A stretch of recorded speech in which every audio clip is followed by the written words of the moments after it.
In my last video, I visited Scar's Motorcycles workshop in Peckham, and Jack, the owner, showed us the Honda CB650 that he exhibited at the Bike Shed show last year. Not only will that bike appear at this year's show again, but Jack's also been working on a new build, a CG125 that he's going to talk us through today. This is a Honda CG125 from 1995. So obviously it looks a bit old. Looks a bit older than it does from when it came out of the factory. But I'll just run through the bike from front to back, I think, and tell you exactly what's been going on. So we'll start with the tyres. These are just Continental TKC 80s. Bit tricky to get the right size on this, especially with the rear to do the swing arm clearance. But bit of trial and error, get the right size, but nothing too chunky, but enough to make it give it that Scrambler stance I was going for. These aluminium mud guards, they came from a guy who just rolled them for me, and then I just finished them off with a brushed effect, and then just cutting it into the forks. And then if we go to the headlight, it's just a very simple one from, can't remember where I got it from now, but very simple with LED indicators, rental handlebars, slight rise in them just to get a bit higher stance for the Scrambler effect. And then we've got just some brown gum handle grips with some old school looking switch gears off a Honda CG, but I'm not too sure which year, but they're a good eBay find. And then a simple Speedo with just a light, nothing else really. And then all your information you just get from your switch gears. The tank was sprayed by Paint Monkey. You can check them out on Instagram. Did a really nice job, and this colour's actually off a Ford.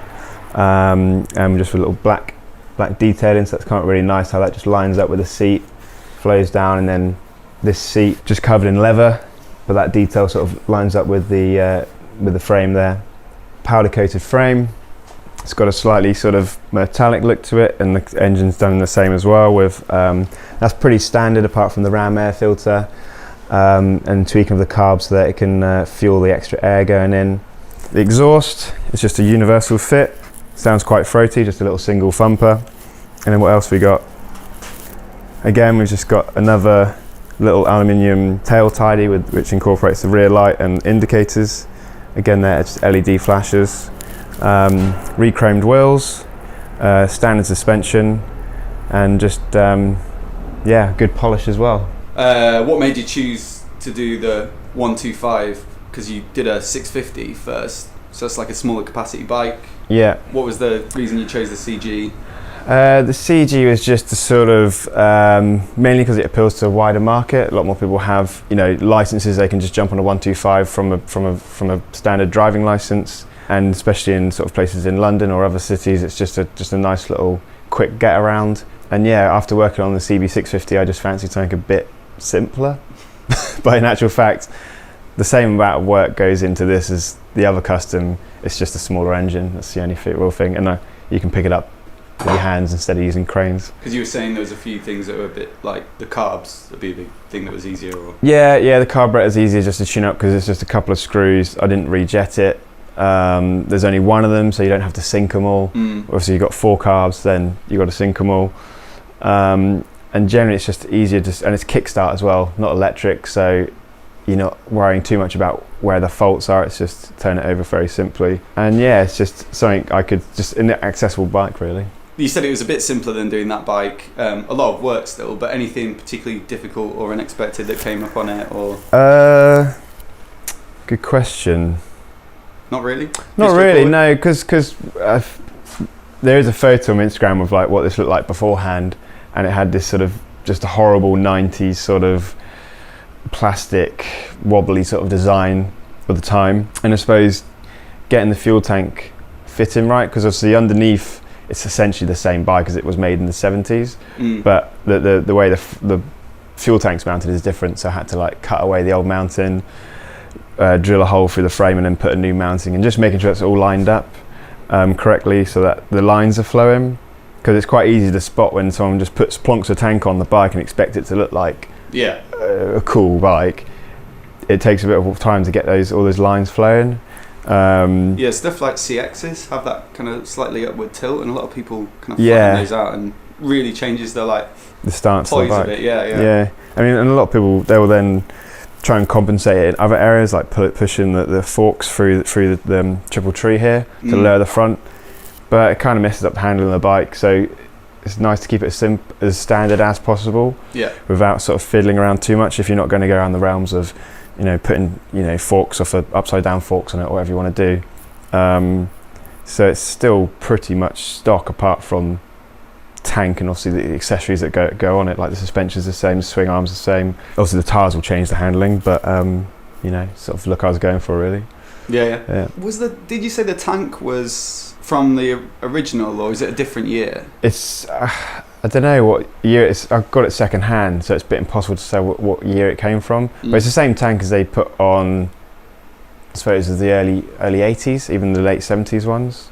And then was there any other bits you swapped out? I think you said the switch gear were off. Yeah, so I found these on eBay, but I'm not too sure what bike they actually came off of. It was obviously an older one, but I could do some research actually finding them, because these actually look pretty good in it. There's no wing mirrors on it, so option extra. Look over the shoulder. And the little Speedo is just from a company in Germany, but it's super simple. That's what I kind of wanted to go for, because you could have like the lights there and you're turning left, turning right, full beams on, but you can see all that just by looking at your controls, really. And then it is tricky, because a lot of the time in these Speedo cables, they're so rigid in the way that they turn. Obviously, if they don't have enough curve on them, then they don't spin properly from the wheel to give you an accurate reading. So routing that so it's not interfering with too much. I mean, here it is slightly rubbing on the headlights, so I might have to just put a little cushion on that to stop it from wearing through the paint. But there's not much movement in that when the bike's turning, so that's a bit tricky. Obviously wiring is difficult. That's probably one of the hardest bits, actually, because you've got all this gumph and crap from before where they've had lights and stuff around here, and you've got to somehow tidy that all away, and you want to keep all this clean and nice so it doesn't sort of interrupt the negative space, because that's, as well as what I'd call as the positive space of the tank and the seat and the bars and the wheels and stuff. But with the bikes, it's almost about the negative space as well, so what's left here and here. I mean, with these bikes, obviously being a small engine, they do look a bit weedy down here when you start filling up stuff. That's why I've kind of tried to keep it as stock as possible, apart from the handlebars and stuff.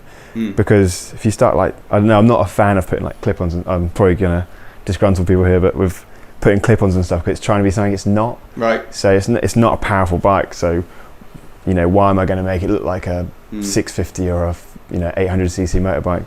Because you said actually the guy you bought it off used it for tearing around the fields and that kind of thing. Yeah, it was the right state when I bought it. It was just covered in mud and bits falling off of it. So yeah, if you check out the before shot on my Instagram, you'd probably be quite surprised what it looked like. But that's part of it. It's part of the fun, sort of restoring something that was completely dilapidated and ready for the scrap heap, really, and then bringing it back to life and giving it a new lease of life, as it were. So plans for it are it'll be at the Bike Shed show in a couple of weeks. Yeah. Then after that, it's going to go to the Mali Mile, however you want to pronounce it. And yeah, just going to tear around on it, really. The only annoying thing is that with the new emissions in London, it's a bit tricky. Even though it's such a small bike, you can't actually drive it in central London anymore. But yeah, just have some fun on it, I think. Sweet. Yeah. Anything else? I don't think so, no. That's about it. And this is my workshop. Thanks again to Jack for taking the time to make these videos with me. You can see more images of his builds and videos of the bike starting up over on his Instagram, which I've linked to in the description below.